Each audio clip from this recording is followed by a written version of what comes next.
Well, we have been challenged to do the 10 questions about your RV, how we RV, whatever you want to call it. We were challenged by the Traveling Buckeyes, so this is our response to their challenge. Yeah, we'll give it a shot. So let's just get right into it.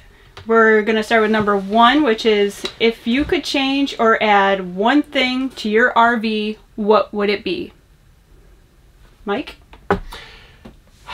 I would say if our Airstream was 1 foot longer, it would be perfect because then it would fit a residential mattress. We have a residential mattress in there, but it comes up to the wall so you can't walk around very easily. Yeah. But I have to have my residential mattress.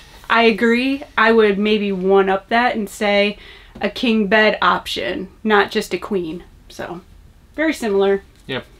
Number 2. What is something that you didn't expect when you got your first RV? You can go... I grew up with my grandparents having RVs, so I was already like in the game. Right, and I didn't. You were brand new. I was brand new. Now, my parents, when I was 18, they bought a pop-up, but at that point in time, I was already moving out. So our first camper together was a 1985 Coachman. I don't remember the model. It was about 30 foot long. Yeah, it was about 30 foot long. It had a front living room with a green shag carpet. It was pretty sweet. And what I didn't expect was how much I would like it.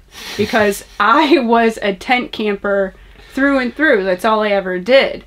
So the idea of using a sink, a bathroom, a shower, these types of things were like foreign. Taboo, foreign. Yeah, it was unfamiliar, but it grew on me rather quickly, as Mike frequently likes to point out how he was right. Yes. All right, next one. Number 3. What was the deciding factor when buying your first RV? I think it was the price, because, like I said, she didn't want one. Yeah. And that 85 Coachman was, what, $3,500? I think it was only 3. Yeah, I think it was $3,000. Yeah. It was priced right. It was priced right, and we paid cash. So right. I didn't want a payment on something that I was like, we don't need it. We just buy a tent and be done. That was the deciding factor. Really, was that I could get her into a trailer for $3,000. Right, and Mike was like, I'm done tent camping. So if you want to continue, we're getting a camper. So there was kind of two-sided deciding factor. Number 4. Favorite meal to cook at camp? Well, I don't cook. If I try to cook, I get mad. This is actually very true.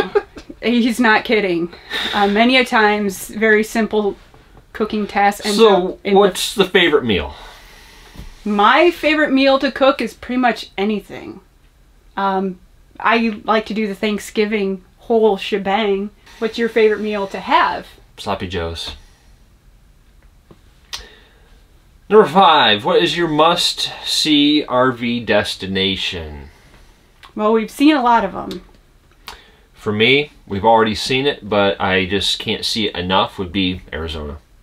We need to go back to Arizona. I don't care about Alaska. I just don't care. I have no desire. Yeah, he's always been that way. I would like to see some of Canada, but Arizona, put me in Arizona every day of the week. Yeah, we're desert people, and you could probably understand, since the rain follows us, why we would prefer 0 precipitation. Number 6. What's your favorite thing about RVing? Go for it. My favorite thing about RVing is that everything is ours inside. Everything that's in here is our stuff, our germs, our dirt, our belongings. It's not like a hotel where it's someone else's germs and dirt. We can stop anywhere and get a snack, go to the bathroom, whatever. Yeah, I agree with that, and I'll just add to it and say how easy it is to change your location, or your view. Yeah, we that's just true. Hook up and we go. Yep. It's just so easy to move and go down the road, go somewhere else. Number 7. What's your least favorite thing about RVing? I would say probably other inconsiderate campers who don't have the etiquette. Well, people that walk to your campsite. I think my least favorite thing is probably winterizing. Yeah. Yeah, like the going home, the winterizing, the depression, seasonal depression. Yeah. Yeah, definitely on the bottom of the list. Number 8, what is a must-have on your next RV? Must have. I'll let you go first. We kind of already covered it a little bit, but I would like a king bed. I think my must-have on our next RV. Now, keep in mind, we're totally in love with the Airstream. We're not looking for another RV, but you never know. It's us. It's true. My must-have would probably be that it has a 5th-wheel hitch connection. That's my must-have. Does that count? That counts. It does count. We've only had one 5th wheel. One. It's true. We'll keep that in the running. Number 9, what is your favorite adult RV beverage?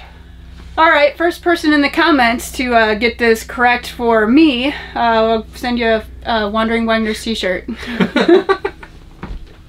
Yeah, we'll just leave that Leave it at that. Because we always have the same thing. I'm not a big drinker. I'll help Lynn drink whatever she's drinking, but I used to drink a lot, and now I just don't. Yeah, so generally speaking, we always have this one particular beverage.